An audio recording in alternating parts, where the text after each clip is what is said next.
Apa kata Nabi? Man kuntu jalattu lahu zahran. Siapa yang pundaknya pernah kucambuk waktu aku mau mencambuk kuda, lalu ujung cambuk itu kena ke pundaknya, dia bersembunyi di balik kuda, aku tak tahu dia berada di sana dan dia sakit hati. Hadza zahri, ini pundakku, silakan cambuk. Tak ada sahabat yang menengok Nabi, semuanya menunduk sedih. Itu beda sahabat Nabi sama sahabat kita. Sahabat Nabi kalau menunduk dia sedih, sahabat kita kalau menunduk dia mengantuk. Maka kalau nampak saya nanti ada menunduk agak 3 orang, saya tutup ceramah. Hadza zahri, ini pundakku, cambuklah.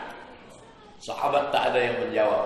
Man kuntu syatamtu lahu irdan. Siapa yang pernah kucaci maki, sakit hatinya karena cakapku, hadza irdi, ini harga diri Muhammad, silakan balas. Sahabat semuanya terdiam.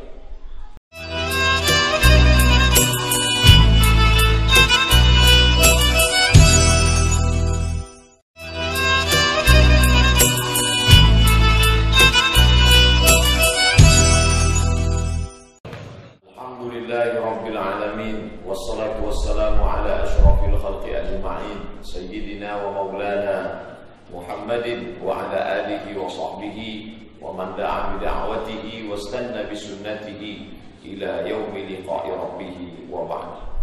Yang sama-sama kita hormati Bapak Camat Sail, Bapak Ketua beserta seluruh pengurus Masjid Nurul Huda, tokoh-tokoh masyarakat Riau yang berkumpul. Rasanya selama saya ceramah malam ini paling banyak tokoh-tokoh berkumpul di Masjid Nurul Huda, sampai tak bisa disebutkan satu persatu. Yang besar tak dihimbau gelar, yang kecil tak dapat disebut nama. InsyaAllah kita semua hamba-hamba yang dimuliakan Allah Subhanahu wa ta'ala. Amin ya rabbal alamin. Banyak masjid-masjid sekarang tidak mau buat halal bihalal, karena halal bihalal itu tidak ada dalam Quran dan tak ada dalam hadis. Maka halal bihalal itu hukumnya bid'ah. Kalau sudah bid'ah berarti dolalah. Kalau sudah dolalah berarti masuk neraka. Maka yang mengundang masuk neraka, yang diundang masuk neraka, dan yang paling panas nerakanya yang ceramah.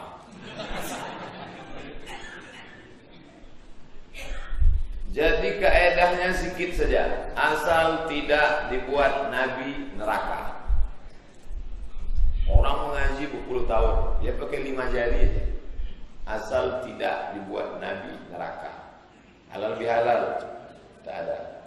Pergilah Bapak Ibu ke Makkah, mana ada halal bihalal? Beli tasbih halal, halal. Khamsariah. Cerita halal bihalal ini dari mana datangnya?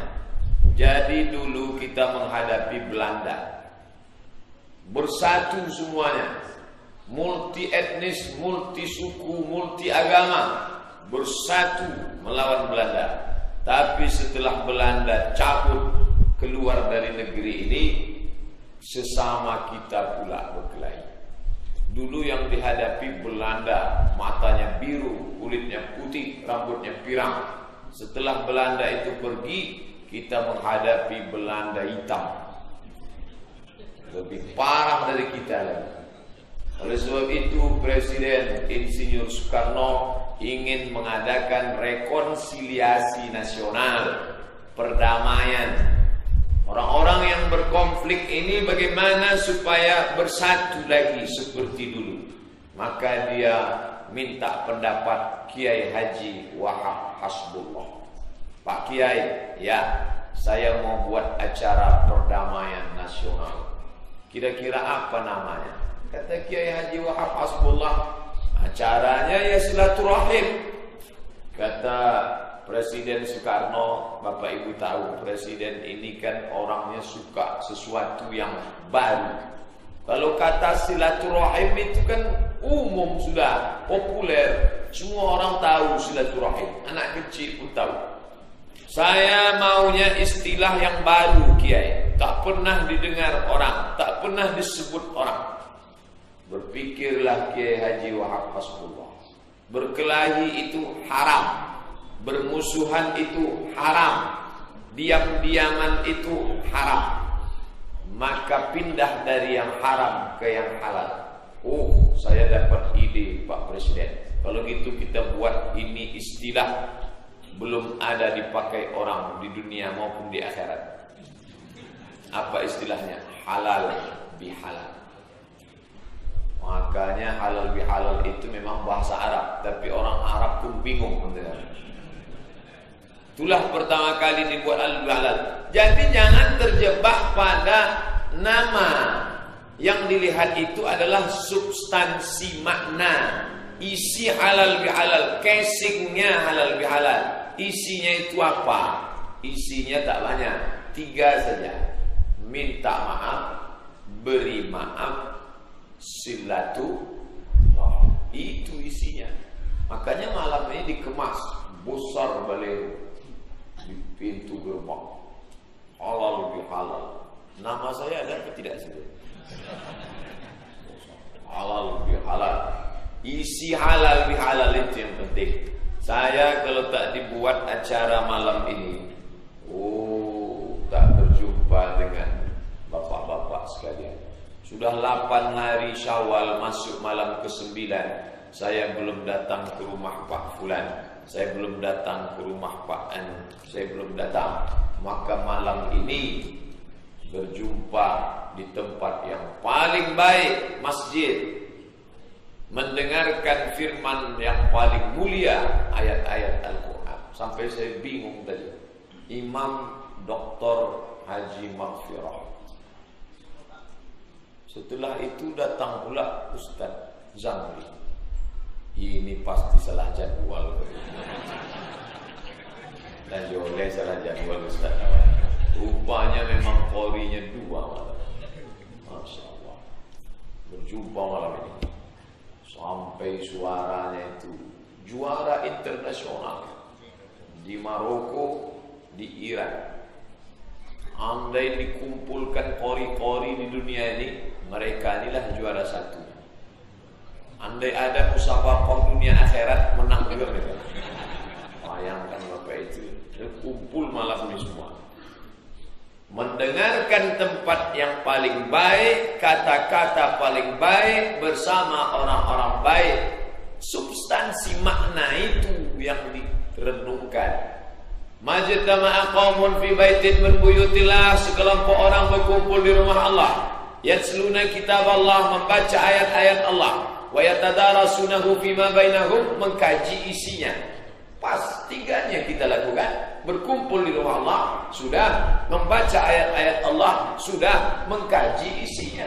Tak keluar dari 3. Maka turun 4. Nazalat alaihimus sakinah, turun ketenangan ke dalam hati. Ghasyiyat bihimur rahmah, diliputi rahmat kasih sayang. Haffat bihimul malaika, dikelilingi oleh para malaikat rahmat. Wa dzakarahumullahu fi man indah, dibanggakan Allah kepada para malaikat. Naiklah malaikat hafazah yang menjaga malam ini setelah sholat subuh besok. Hai malaikat, ya, apa kerja jamaah Nurul Huda malam tadi? Mereka berkumpul di rumahmu ya Allah. Mereka membaca kitab sucimu ya Allah. Mereka mengkaji isinya ya Allah. Mereka menyambung silaturahim. Maka itu dibanggakan Allah Ta'ala kepada para malaikat. Mudah-mudahan kita termasuk yang dibanggakan itu, insyaallah. Amin. Tapi tak semua malam ini sanggup duduk di masjid.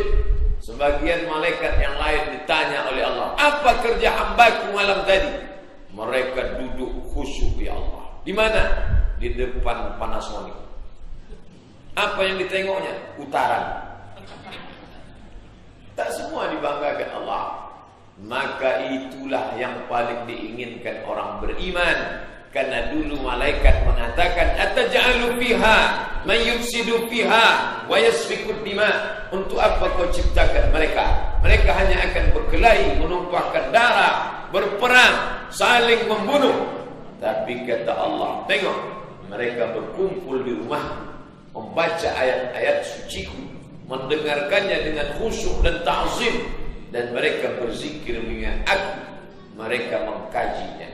Tak nampak mana orang kaya, mana orang miskin, mana penguasa, mana rakyat jelata.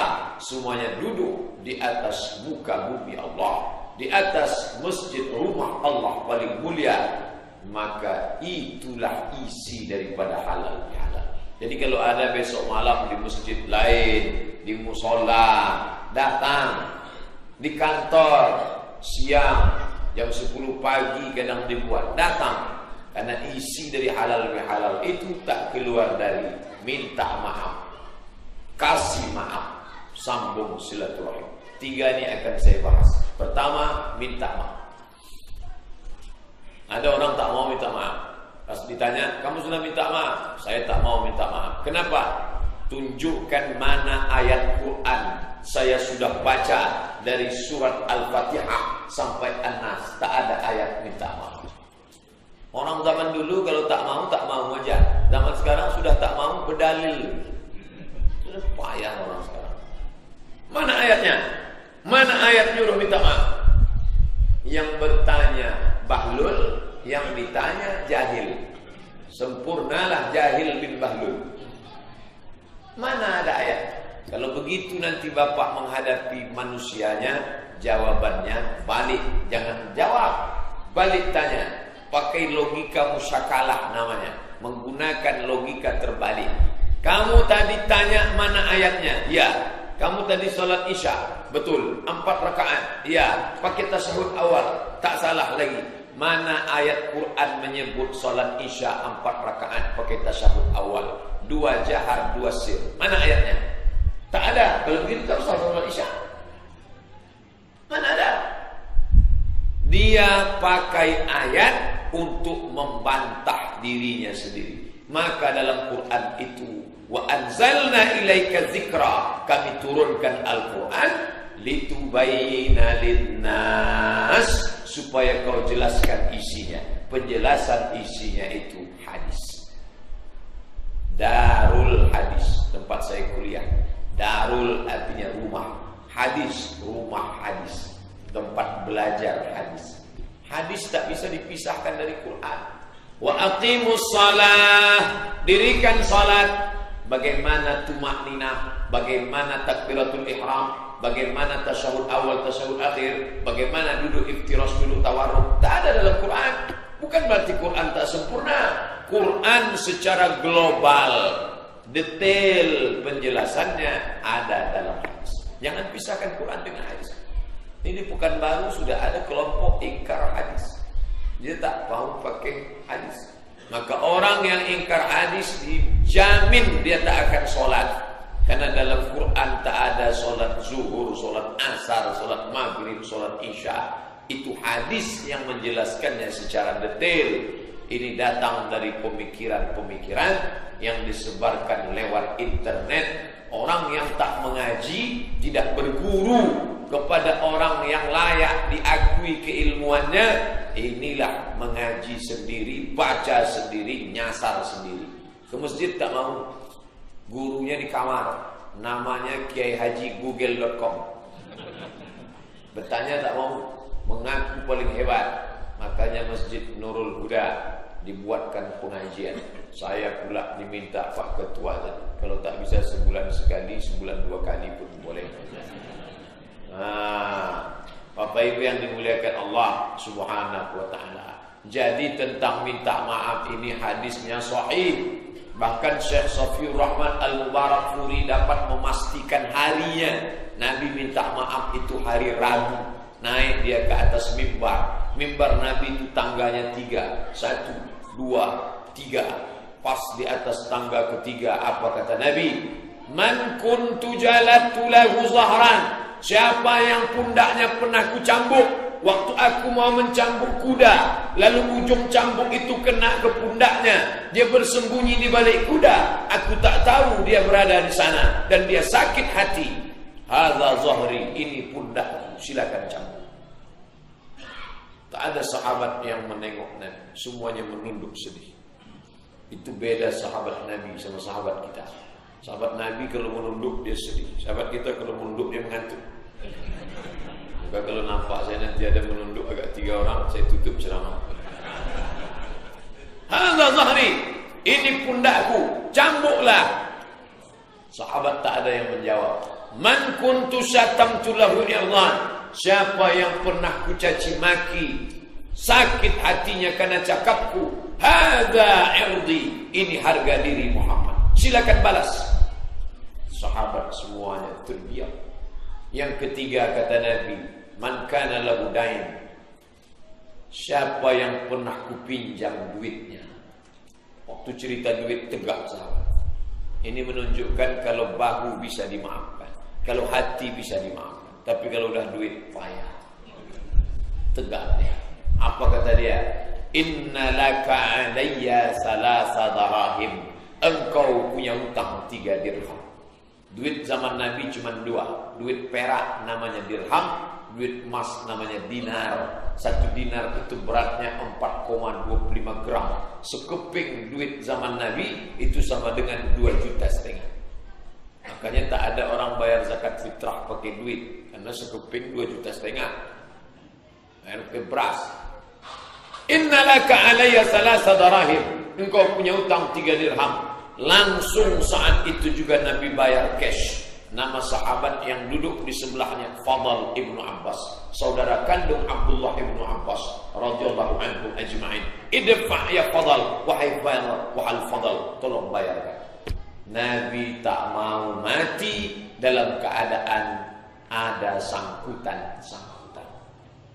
Maka kalau bapak ibu belum minta maaf sampai malam ini, minta maaflah. Tertutup hati tak mau minta maaf, aku sombong. Siapa kita? Sedang Nabi Muhammad sallallahu alaihi wasallam yang dijamin masuk surga, dijamin tak tersentuh api neraka, tetap takut kalau sudah terkait hukum sesama manusia. Dosa kepada Allah bisa ditebus dengan taubat nasuha. Usolli sunnat taubat raka'ataini lillahi ta'ala. Habis itu istighfar insyaallah. Tapi dosa kepada manusia tak bisa. Meratap di pintu Ka'bah, labbaik Allahumma labbaik, ampunkan dosaku kepada si fulan ya Allah. Tak bisa. Makanya Ustaz sudah minta maaf, saya minta maaf tidak nunggu Idul Fitri. Setiap di ujung ceramah pasti saya minta maaf. Demikianlah tausiah ini saya sampaikan. Jika ada silap dan salah, saya mohon maaf. Terima kasih atas segala perhatian Bapak Ibu. Belum lagi. Baru contoh aja. Jadi kalau minta maaf itu segera.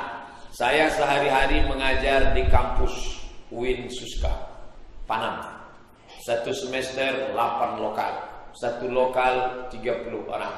30 kali 8 240. Kalau saya tak minta maaf kepada mereka, berarti semester ini 240 orang harus saya cari di akhirat. Kalau saya mengajar 5 tahun, 240 kali 5 tahun 10 semester, 2.400 orang harus saya cari di padang mahsyar. Di padang mahsyar, di padang panjang aja payah jumpa, lagi di padang mahsyar. Maka setiap pertemuan ke-16, adik-adik mahasiswa sekalian, ini pertemuan kita yang terakhir, UAS, ujian akhir semester. Kalau ada silap salah saya kepada kalian, saya mohon maaf. Mau kalian maafkan saya? Mau Pak, kata mereka. Disangkanya saya minta maaf, nilai A semua. Saya minta maaf. Adapun silap salah kalian sudah lama saya maafkan, tapi yang tak betul tetap juga mesti diluruskan. Maka di dunia ini tidak ada cara lain selain minta maaf. 30 malam tarawih di Masjid Agung, di Masjid Raya. Selesai dosa kita sama orang? Tidak. Pergi umrah 2 kali ke Makkah. Selesai silap kita dengan orang? Tak bisa. Maka mesti dimintakan maafnya. Bapak Ibu yang sudah minta maaf, alhamdulillah. Yang belum minta maaf, malam ini kita merendahkan hati, meminta maaf kepada orang. Saya sudah minta maaf Pak Ustaz. Datang saya ke rumahnya, saya ucapkan salam 3 kali. Apa yang terjadi? Anjing herdernya keluar. Saya ketuk pintunya, bukan kue toples yang keluar, tutup panci melayang. Itu tak ada hubungan. Yang penting kita sudah minta. Masalah dia mau kasih maaf, tak kasih maaf, itu urusan dia. Yang penting kita sudah minta maaf. Maafkan kesalahan saya. Apa perlu disebutkan detail Pak Ustaz? Tak perlu. Apalagi kalau disebutkan makin naik setan dia. Kumat marahnya. Yang terkait dengan masalah aib, cacat. Tapi kalau masalah hutang piutang, itu mesti dibayar lunas. Kalau sudah jatuh tempo. Kalau belum, tak perlu. Saya menyampaikan tausiah berangkat haji. Melelehlah air mata jamaah. Kenapa Bapak menangis? Ada yang tak termaafkan silap saya waktu SMP dulu Pak Ustaz. Lama itu sudah. Iya, apa salahnya? Dulu waktu sekolah Pak Ustaz, makan bakwan 3 bayar 1. Carilah di mana tempatnya. Dicarilah tempat jualan. Tak ada lagi Pak Ustaz. Sudah berubah jadi ruko semua. Ahli warisnya tak ada. Tak ada Pak Ustaz. Gimana cara membayarnya? Hitunglah berapa hutang-hutang itu. Kalkulasikan menurut harga emas. Karena yang paling stabil itu harga emas. Sekarang harga emas 1 gram 500.000. Kalkulasikanlah berapa harga emas tahun itu. Bayarlah. Serahkan ke lembaga yang dinikmati orang banyak. Fakir miskin, panti jompo, anak yatim, masjid. Niatnya bukan niat sedekah. Niatnya mengembalikan uang umat kepada umat. Umat yang dulu termakan duitnya, serahkan ke umat yang ada ini. Hadhihi ummatukum ummatan wahidah. Ini umat yang satu. Setelah itu barulah istighfar. Jadi istighfar tak bisa menghapus dosa kepada manusia. Tak bisa. Istighfar menghapus silap salah kepada Allah. Betul, tak salah. Istighfar, salat sunat taubat, mandi taubat, minta ampun kepada Allah. Betul, tak salah. Tapi dosa kepada manusia, Nabi Muhammad sallallahu alaihi wasallam menunjukkan dia minta maaf. Bapak Ibu yang dimuliakan Allah, kalau ada orang mengatakan, Pak Ustaz, menahan makan sanggup saya 30 hari 30 malam, menahan minum sanggup, menahan kantuk 10 malam iktikaf di Masjid An-Nur. Tapi untuk minta maaf, melawan emosi, melawan keangkuhan, kesombongan, inilah yang berat ini. Ini ujian. Jangan kata ujian itu sakit. Banyak orang sakit ingat sama Allah. Jadi orang ini banyak salah paham. Dia bilang kalau sakit ini ujian. Sehat itulah ujian. Buktinya di rumah sakit banyak orang sakit tapi dia ingat sama Allah. Waktu sakit dia berzikir. Subhanallah, subhanallah. Tengoklah di rumah sakit. Waktu sehat baru dia lupa. Sehat itulah ujian. Ujian terberat adalah ujian melawan kesombongan, keangkuhan, tak mau minta maaf. Siapa orang yang tak mau minta maaf? Fir'aun menyangka diri besar. Ana rabbukumul a'la. Aku Tuhan kamu yang maha tinggi. Bagaimana kesudahan Fir'aun? Mati. Qarun, aku. Apa yang terjadi dengan Qarun? Bapak Ibu pergi ke Mesir, nanti di bawah jalan-jalan Buhairah Qarun, danau Qarun. Tempat tenggelamnya Qarun sudah berubah menjadi danau. Mati, berakhir. Maka orang sombong mati, orang rendah hati mati.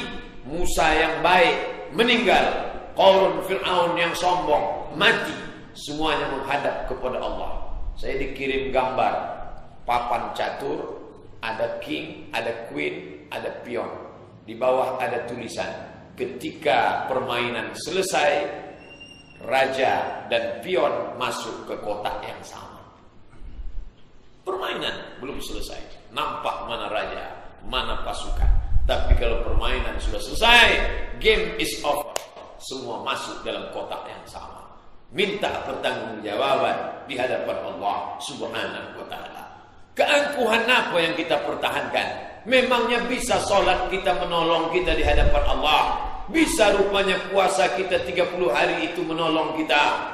Inilah yang disebut Nabi ya'ti yaumal qiyamati bi salatin. Datang menghadap Allah, solatnya banyak. Solat tahajud, solat witir, solat duha, solat isra, solat awabin, solat sunat mutlak, qabliyah, ba'diyah, solat sunat hajat, solat sunat tasbih, 10 solat di bawah menghadap Allah. Wasiyamin, puasa Asyura 9, 10, 11. Puasa Ayamul Bait 13, 14, 15. Puasa Arafah tanggal 9. Puasa Qadha, puasa Ayamul 6 hari, 6 min Syawal, 6 hari di bulan Syawal. Banyak. Puasa Nabi Daud 15 hari sebulan. Puasa Senin Kamis 8 hari. Tak bisa menolong di hadapan Allah. Apa sebab? Qad syatama haza, mencaci maki si fulan. Wa akala mala haza, memakan harta si fulan. Wa daraba haza, menempeleng si fulan. Wa akala mala haza, wa safaka dama haza, menumpahkan darah si fulan. Semua orang yang kita aniaya akan menuntut di hadapan Allah Subhanahu wa ta'ala. Sampai-sampai kambing yang tak bertanduk akan menuntut kambing yang bertanduk. Begitu disebutkan dalam hadis. Ini kiasan. Tak semua kita bertanduk. Ada yang lemah. Tapi ingat, kuli penggali parit, jam 7 pagi kita lewat, dia sudah menggali. Jam 7 malam kita pulang, dia tetap juga menggali. Berapa dia dapatkan? 50.000. Dianiaya sama mandor, dimakan oleh penguasa, dapat dia menuntut. Tak bisa, dia tak ada kuasa. Tapi ada yang maha adil, yang selalu disebut Al-Adlu, maha adil, Al-Latif, yang maha lembut, Al-Khabir, yang maha mengetahui. Dia akan menuntut di hadapan Allah Subhanahu wa ta'ala. Oleh sebab itu, disitulah letak iman. Yu'minuna bil ghaib, percaya kepada yang ghaib. Malaikat yang mencatat ghaib, kiraman katibin ghaib, surga neraka ghaib. Allah maha ghaib. Berapa lama kita nikmati harta haram itu? Paling 63 tahun kalau sampai. Dulu betul orang umurnya mati berapa? 70, 80. Zaman sekarang tak sempat dinikmati duit haram itu. Si Anu meninggal kenapa?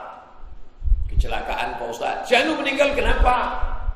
Mati diterkam harimau. Dulu orang begitu, zaman sekarang enggak. Si Anu meninggal kenapa? Habis acara akikah makan kambing berkunang-kunang mati. Si Anu makan apa? Banyak makan cola, gula, diabetes mellitus mati. Dulu kita di mana-mana minum teh manis, kopi, susu. Sekarang mana ada air putih? Bukan menyindir dah. Saya demi Allah tak pandai sindir. Wallahi tallahi billahi, bersumpah saya ustaz yang tak pandai sindir menyindir. Saya kalau mau saya minta langsung. Pak Marjan dekat baik sama saya minta langsung. Pak Ustaz, bisa Ustaz sindirkan nanti masalah orang yang sudah berwakaf minta lagi? Saya tak mau. Mana orangnya dudukkan depan saya. Untuk apa saya bacakan hadisnya? Kal'aidu ila ghibatihi kal'aid alladhi yahudu ila qayyihi. Orang yang sudah memberikan wakaf diminta lagi, sama seperti anjing yang menjilat ludahnya kembali. Berapi-api kita sampaikan. Rupanya yang mau disindir tak datang. Apa gunanya? Oleh sebab itu saya langsung saja, jangan Bapak Ibu sangka Ustaz itu mau minta teh botol. Nah, saya mau menjelaskan bahwa umur yang pendek tak sempat menikmati barang haram itu di dunia tak dapat, di akhirat habis. Ukhidat hasanatuhu, diambil solatnya dipindahkan kepada orang yang dia aniaya, diambil puasanya, diambil transfer ke orang yang dia zolimi. Faniyat hasanatuhu, habis amal yang setinggi bukit Uhud, habis. Lalu bagaimana? Sementara yang menuntut masih panjang, antrian masih ramai. Ukhizat khatayahum, diambil dosa mereka. Turihat ilaih, dicampakkan ke dia. Diambil dosa orang yang dia zalimi dulu, dicampakkan ke dia. Kata-kata kalimatnya memang campak. Torah ayat toroh itu artinya mencampakkan, melemparkan, membuang dengan kasar. Summa turihat binar, lalu dia dicampakkan ke dalam neraka jahanam. Inilah orang yang masuk neraka bukan karena narkoba, masuk neraka bukan karena zina, masuk neraka bukan karena khamar, masuk neraka bukan karena makan riba, masuk neraka karena tidak minta maaf. Jadi orang yang tak minta maaf itu bisa jadi dia jahil, tak tahu. Yang tak tahu dikasih tahu. Yang paling parah itu orang yang tak mau tahu. Nah, ini yang paling payah. Jadi kalau ada tetangga, kawan, sahabat, orang tua, anak kemanakan, nenek, mama keras hatinya, tak mau minta maaf, nah, putarkanlah rekaman ini. Ini kamera ini hidup kan? Karena ada juga kadang acara pas ditanya hidup, enggak pak, gaya-gaya. Putarkan nanti. Kadang orang tua kan segan mau menceramahi anak kemanakan, takut saya tersinggung Pak Ustaz.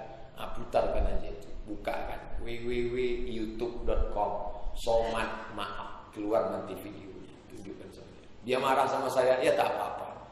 Disumpah serapahnya saya, tak apa-apa. Saya pun tak kenal sama dia. Yang penting apa yang mau kita sampaikan, sampailah sudah.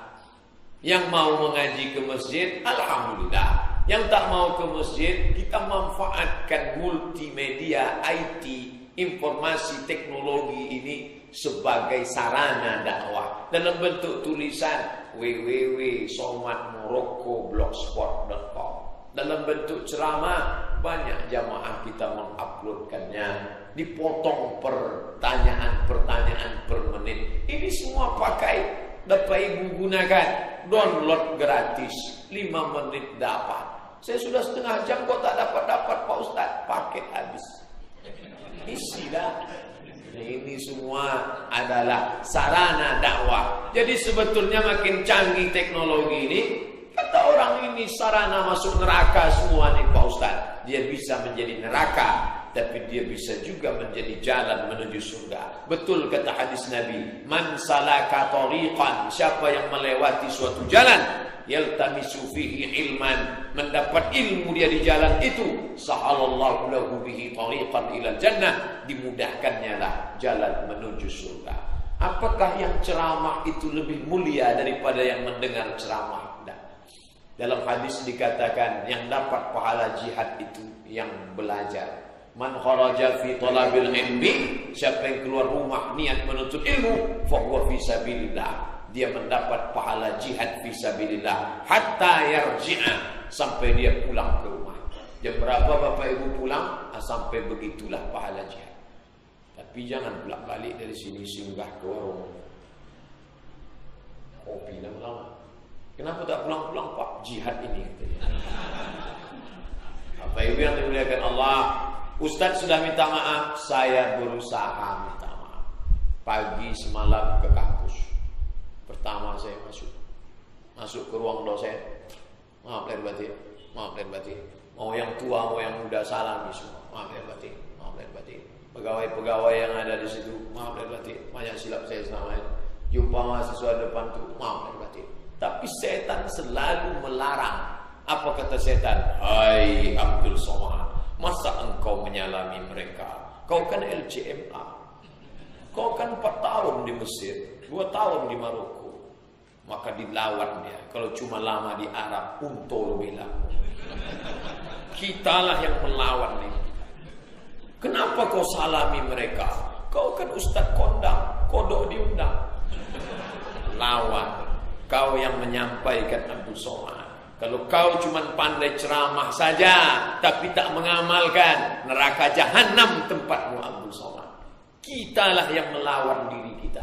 Umar bin Khattab mengambil rotan, dipukulnya tapak kakinya. Hai kaki, kemana saja kau melangkah tadi?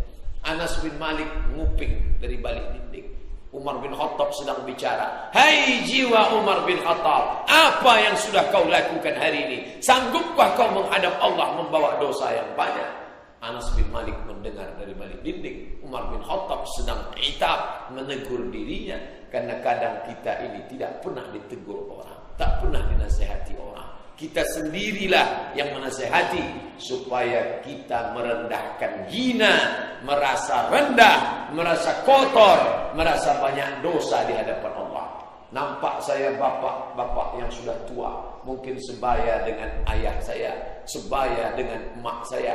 Oh, bapak sudah tua, aku belum tentu sehat macam bapak bisa ke masjid solat berjamaah setua ini.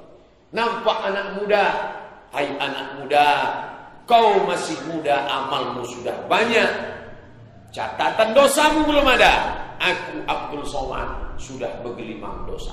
Nampak orang kafir, hai kafir, kalau Allah kasih hidayah kau masuk Islam dan catatan amalmu diulang dari nol.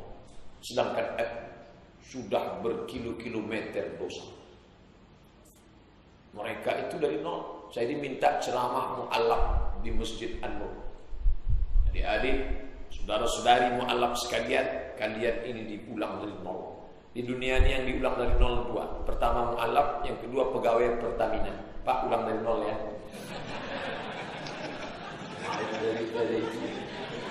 Adapun kita ini dosa, apa yang disombongkan? Tak mau minta maaf, menunjukkan kehebatan diri.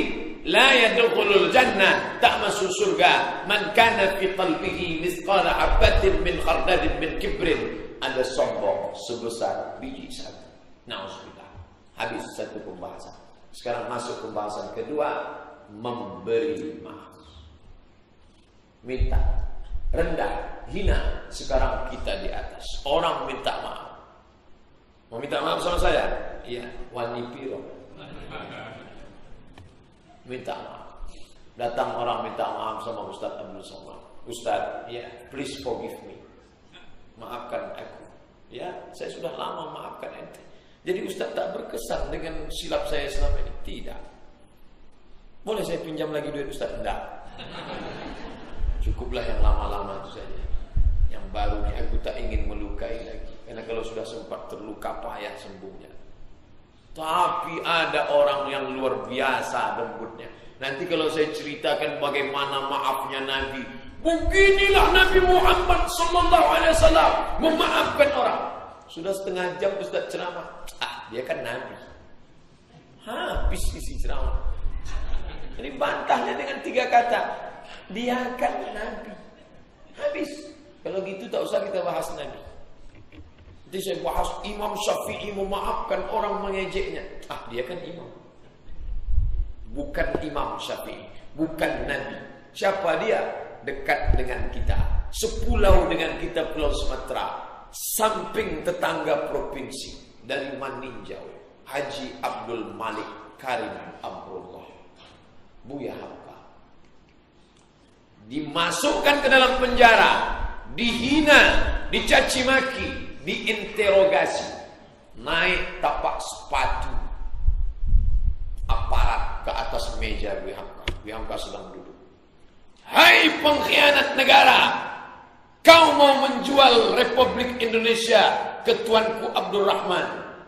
Waktu itu bangkit marah Buya Hamka, tapi ditahannya. Aku di kampung bergelar datuk, kata Buya Hamka. Datuk-datuk suku-suku menggelar dia datuk. Secara agama pula dia digelar Buya, karena dia anak dari Buya Haji Abdul Malik Karim Amrullah. Ayahnya adalah Abdul Karim Amrullah, orang terhormat di bumi Minangkabau. Maka saat dihina sebagai pengkhianat negara, di situ datang setan berbisik. Saat Buya Hamka duduk sendiri, nampaknya ada pisau silet.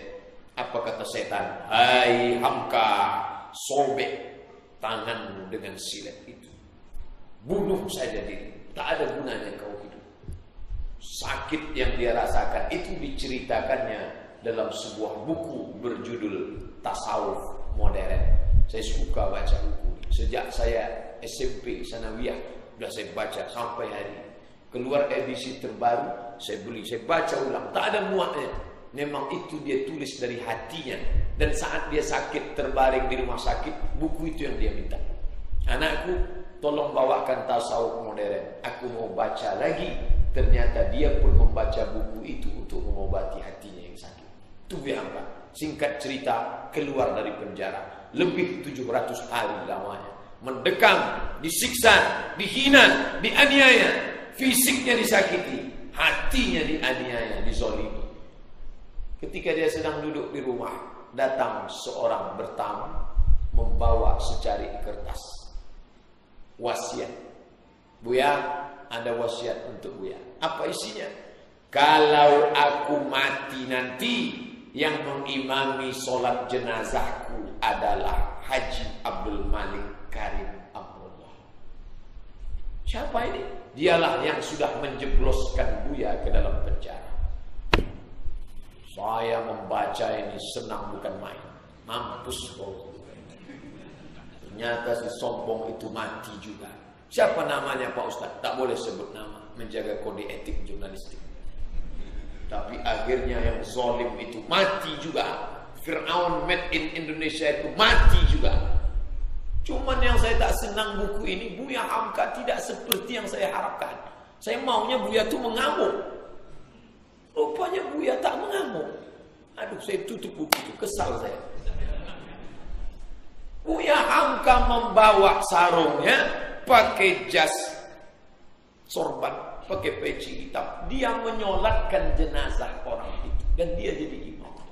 Allahu Akbar. Bergejolak tokoh-tokoh Islam di Jakarta. Mengapa Buya solatkan? Ini orang zindik, ini orang fasik, banyak menghina Islam. Apa kata Buya Hamka? Mungkin di akhir hayatnya dia tobat nasuh. Patah argumentasi. Tapi dia sudah memenjarakan Buya Hamka. Kenapa Buya solatkan dia? Gara-gara dia memenjarakan saya lah, maka saya bisa menyelesaikan tafsir Al-Azhar di dalam penjara. Semua bisa dia jawab dengan kelembutan hatinya. Akhirnya dia menyolatkan jenazah itu. Saya tak ingin dia menyolatkan jenazah itu. Saya pula yang marah melihatnya. Patutlah Buya Hamka itu tak sekolah, tapi titel doktornya 3. Doktor Buya Hamka. Doktor dari Universitas Sutomo Beragama Jakarta. Doktor dari Universitas Kebangsaan Malaysia UKM Selangor Malaysia. Doktor dari Universitas Al-Azhar Kairo. Al-Azhar memanggil dia. Dia tak pernah mendaftar ke Al-Azhar. Al-Azhar memanggil dia ke Kairo, dikasih hadiah doktor. Abdul Somad 4 tahun di Kairo. Balik LC. Lagi comel. Begitulah orang yang lembut hati itu dimuliakan Allah. Betul kata Nabi, kalau kau memaafkan orang, maka Allah akan mengangkat derajatmu. Hamka adalah satu contoh model. Rupanya Buya Hamka ini bukan hanya politikus. Dia dari Partai Masyumi. Dia juga bukan hanya pandai ceramah, tapi dia juga seorang penulis. Tafsirnya ada. Dan dia pula seorang penulis novel. Judul novelnya Bapak Ibu mungkin punya, bahkan pernah baca, Tenggelamnya Kapal Van der Wijk. Kata orang, Pak Ustadz, kalau awak baca novel Tenggelam Van der Wijk ini, seolah-olah kita bergoncang dalam kapal. Saking hebatnya bahasa Buya Hamka, seolah-olah kita yang sedang bergoncang dalam kapal itu, Pak Ustadz. Setelah novel itu kita tutup, baru kita sadar rupanya kita sedang duduk di outlet. Begitulah hebatnya bahasa. Membuai memang Buya Hamka dari orang-orang yang pandai berpetatah petitih. Dituliskannya dalam karya sastra yang luar biasa. Tapi ada PKI yang tak suka. Memang Masyumi sedang bersaing dengan PKI. PKI ingin menembak Buya Hamka. Nama orang yang menjatuhkan Buya Hamka itu boleh disebut Pramudia Anantatur. Pram memfitnah dia. Apa kata Pram? Hamka plagiator. Itu novelnya copy paste dari Al-Manfaluti, sastrawan Mesir. Buya Hamka diam. Fitnah seluruh Indonesia menyebar. Ditulis di harian PKI Lekra, harian nasional menulis. Cuman waktu itu belum masuk infotainment silet dan was-was. Belum ada waktu itu. Buya Hamka diam karena pepatah Arab mengatakan idza nataqassafihu, kalau orang dungu mengejek mencaci makimu, fa khairun min ijabatihi sukutu, maka jawaban yang paling bagus adalah diam. Akhirnya isu itu reda, hilang, berhembus seperti asap dihembus angin. Pas sedang Buya Hamka duduk di rumah, datang seorang anak gadis namanya Astuti. Mohon maaf kalau ada ibu namanya Astuti. Topek awak Astuti kok Astrea Tautik.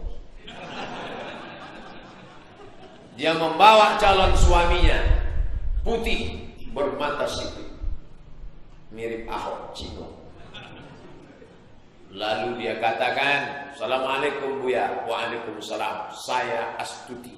Ini calon suami saya. Cina mau masuk Islam. Dan saya mau belajar Islam kepada Buya atas perintah ayah saya." "Ayah kamu kenal dengan saya?" kata Buya Hamka. "Ya, kenal baik." "Siapa nama ayah kamu?" "Pramudia Ananta."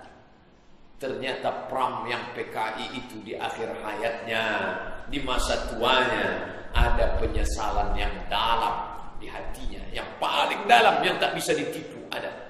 Dan cara dia menebus, anaknya dia suruh belajar Islam. Anaknya, calon menantunya yang mu'alaf itu, disuruhnya belajar Islam ke Buya Hamka.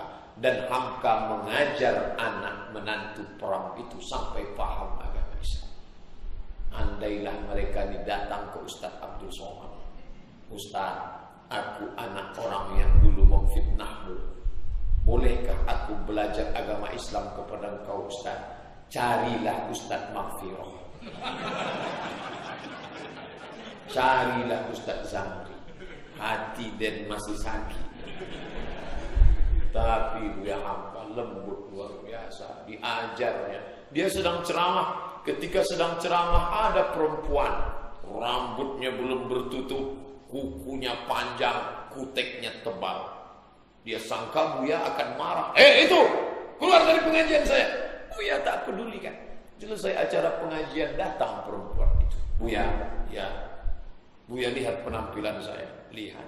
Buya tak marah. "Tidak." "Kenapa Buya?" "Kalau imanmu menebal, kutekmu akan menipis. Lembut tapi mengena. Artinya apa? Kutekmu masih tebal karena imanmu tipis. Kalau imanmu menebal, kutekmu akan menipis." Jadi kalau bapak ibu nampak ada perempuan budaknya tebal, lipstiknya tebal, itu imannya tipis. Nanti kalau imannya menebal, lipstiknya menipis. Nahnu du'at la qudat. Kita ini da'i, orang yang mengajak ke jalan Tuhan. La qudat, kita bukan hakim yang kemana-mana mau membawa martil. Neraka, jahanam, neraka. Siapa mengangkat kita jadi hakim? Faita 'alal husni la baqa, fal wardu tadawwa wa tanaqa, hassin ya Rabb lana al-khuluqa.